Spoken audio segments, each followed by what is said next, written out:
જય શ્રી કૃષ્ણ. જય હો, મંગલમય હો. આપણું આધાર કાર્ડ છે શ્રી કૃષ્ણ. હા, 33 કરોડ દેવતાઓમાં અગ્રસ્થાને કોઈ હોય તો શ્રી કૃષ્ણ જ છે. 2 દિવસ પહેલાં મેં સવાલ પૂછ્યો હતો કે એવો કયો દેવ છે. લગભગ જવાબોમાં કૃષ્ણ જ અગ્રસ્થાને રહ્યો. કૃષ્ણ એટલે સવારના પોરમાં મળતી સ્ફૂર્તિ. કૃષ્ણ એટલે આનંદ.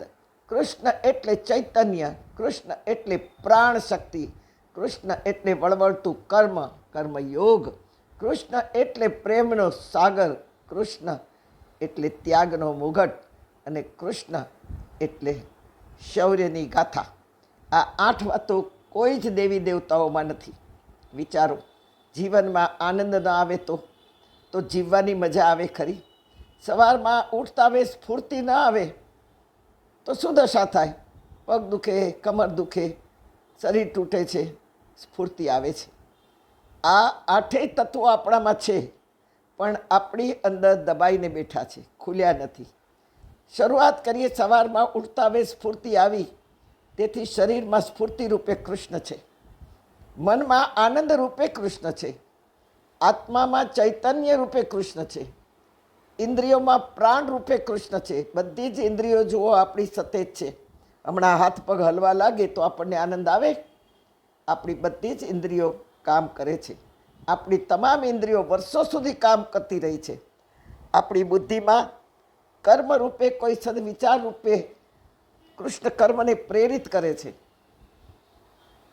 આપણી ભક્તિમાં કૃષ્ણ પ્રેમ રૂપે વહે છે.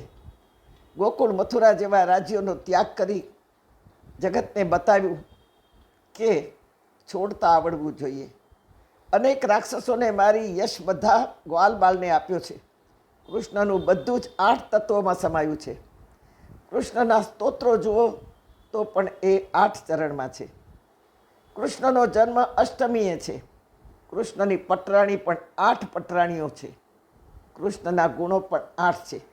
આ 8 પ્રકૃતિથી આપણો જન્મ થયો છે. અને આ જ 8 પ્રકૃતિથી આ જગત, આ વિશ્વનું સ્થાપન થયું છે. આ વિશ્વ રચાયું છે. શ્રી કૃષ્ણ આ 8 પ્રકૃતિને લઈને આપણામાં સમાયા છે. જુઓ, રાતમાં ગમે તેટલો થાક લાગ્યો હોય, પણ સવારમાં ઉઠતા વે સ્ફૂર્તિ રૂપે કૃષ્ણ આવે છે. હા, માનવને સતત શોધ છે આનંદની. આનંદ માટે માનવ ગમે તે કરવા તૈયાર છે. જ્યાંથી પણ આનંદ મળે, પછી કોઈની પંચાત કરીને પણ મળે, કોઈની નિંદા કરીને મળે, સારું ખાવાનું હોય તો ખાઈ પીને આનંદ મળે, મિત્રોમાં બેસવાનો આનંદ મળે, કોઈ પણ રીતે આનંદ મેળવવા તૈયાર છે માણસ. શાંતિની બહુ જરૂર નથી લાગતી, જ્ઞાનની તો જરાય જરૂર નથી લાગતી, પણ આનંદ માટે કંઈ પણ કરવા માનવ તૈયાર છે. અને એ જ આનંદનું સ્થાન છે આપણું મન. તેથી મનને સદાય ખુશ રાખવાનો પ્રયત્ન કરવાનો. હા, નેગેટિવ વાતોને ઇગ્નોર કરવાની. આપણું મન શ્રી કૃષ્ણને રહેવાનું ઘર છે. આપણું મન કૃષ્ણને હવેલી છે, મંદિર છે. આપણા મનને જો ખુશ રાખશું તો શ્રી કૃષ્ણ આપણા મનને વૃંદાવન સમજીને રમતો રહેશે. જ્યારે મનથી દુઃખી થઈએ છીએ ત્યારે મનમાં રમતો કૃષ્ણ પણ દુઃખિત થાય છે.